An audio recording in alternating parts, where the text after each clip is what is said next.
শাহরিয়ার হজ flight এবং হজ ক্যাম্পের সার্বিক পরিস্থিতি সম্পর্কে জানান। জি আসিফ, ধন্যবাদ আপনাকে।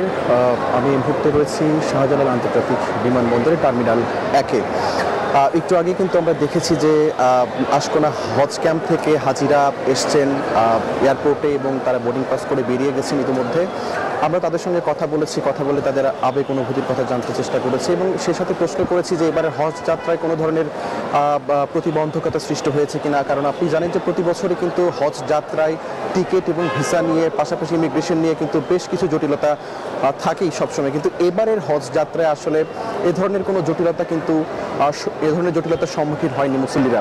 আপনাকে একটু জানিয়ে রাখি যে এই হজ কিন্তু ইসলামের 5টি স্তম্ভের মধ্যে কিন্তু ফরজ একটি ইবাদত, আর এই ফরজ ইবাদত পালন করতে কিন্তু বিশ্বের বিভিন্ন জায়গা থেকে লাখো মুসল্লির ঢল নামে পবিত্র মক্কা নগরীতে, এবং তারই অংশ হিসেবে বাংলাদেশ থেকে আমাদের দেশ থেকেও কিন্তু প্রতি বছরই লাখ লাখ মুসল্লি কিন্তু সেই হজ পালন করতে কিন্তু মক্কা নগরীতে পাড়ি জমান। এবং আজকেও কিন্তু সেই ধারাবাহিকতায় আমরা দেখেছি যে আশকোনা হজ ক্যাম্পে সকাল থেকেই হাজিদের আনাগোনা ছিল এবং তাদের সার্বিক ব্যবস্থাপনা তারা দেখছিলেন, এবং খাবার থেকে শুরু করে বোর্ডিং পাস সবকিছু মিলে আসলে তাদের যে ব্যবস্থাপনা, এই ব্যবস্থাপনা নিয়ে কিন্তু আসলে হজ যাত্রীরা কিন্তু এবার অনেক বেশি খুশি। তারা বলছেন যে বিগত বছরগুলোর তুলনায় এবার তারা নির্বিঘ্নে তারা হজ যাত্রা করতে পারছেন। এবং আজকে ঠিক 2টায় কিন্তু প্রথম ফ্লাইটটি ছেড়ে যাবে হযরত শাহজালাল আন্তর্জাতিক বিমানবন্দর থেকে এবং দ্বিতীয় ফ্লাইটটি ছেড়ে যাবেন 3টায়।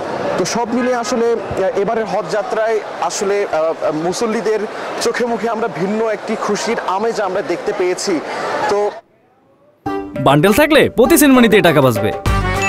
বিকাশ সেনমানি বান্ডেল কিনে জিতুন প্রতি লেনদেনে।